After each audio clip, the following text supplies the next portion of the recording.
Welcome to the Saul's Newsstand News Rewind for May 7th, 2021. An article from Fox News reports, DeSantis announces $1,000 bonuses to Florida first responders. We're funding the police and then some. Florida Governor Ron DeSantis announced that his state would be rewarding the police and other first responders with $1,000 bonuses for doing their life-saving work amid the COVID-19 pandemic. DeSantis made the announcement Wednesday, flanked by first responders and members of law enforcement during a news conference in front of the Satellite Beach Police Department. I asked the legislature in this legislative session, we need to do bonuses for law enforcement. Some wanted to fund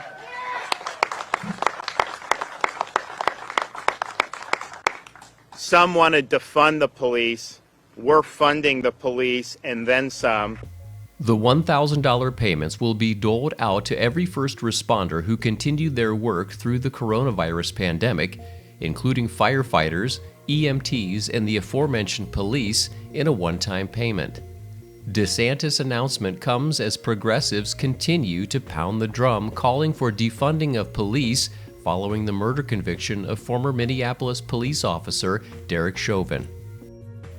CNS News reports, conservatives condemn Facebook's indefinite suspension of Trump. Un-American, dangerous, obscene.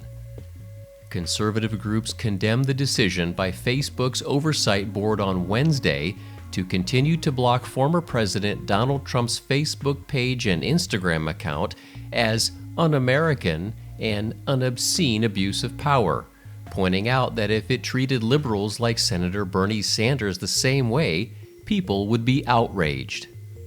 Saul Anuzis, president of the 60 Plus Association, was quoted as saying, Facebook should avoid interpreting political free speech. Censorship is a dangerous, slippery slope and exposes an unhealthy political bias against candidates some don't like.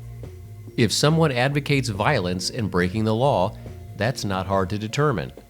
But the interpretive efforts that require subjective determinations is dangerous for a free society. The Oversight Board called on Facebook to review its decision to, quote, determine and justify a proportionate response that is consistent with the rules that are applied to other users of its platform. The review must take place within 6 months of the date of the decision.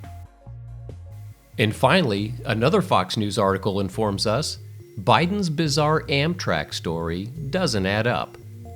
President Biden told a heartfelt story last week about an Amtrak conductor congratulating him for riding more than 1.5 million miles. But the details of the story don't seem to add up. And Angelo, there was an article, my 4th or 5th year as vice president, saying Biden travels 1,300,000 miles on Air Force One. And I used to, the Secret Service didn't like it, but I used to like to take the train home. My mom was sick, and I'd try to come home almost every weekend as vice president to see her. And I was getting on the train, and Angelo Negri came up to me and goes, Joey, baby! And he grabbed my cheek, started to squeeze it like he always did. And I thought he was going to get shot. I'm serious. And I said, no, he's a friend. He said, Joey, what's the big deal? 1,200,000, 300,000 miles on Air Force Two. You know how many miles you travel on Amtrak? I said, no, Ange, I don't know. And he gave me the calculation. And he said, you travel 1,515,000 miles on Amtrak. Biden's comments have flown under the media radar so far. However, a few elements of the story seemed out of place. Biden entered the 4th year of his term as vice president around 2013. And Negri's obituary states he retired from Amtrak in 1993, while Biden was still a senator.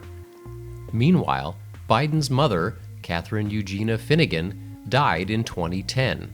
Additionally, Biden's office celebrated him hitting 1 million miles on Air Force Two in 2015. And that concludes your Saul's Newsstand News Rewind for May 7th, 2021.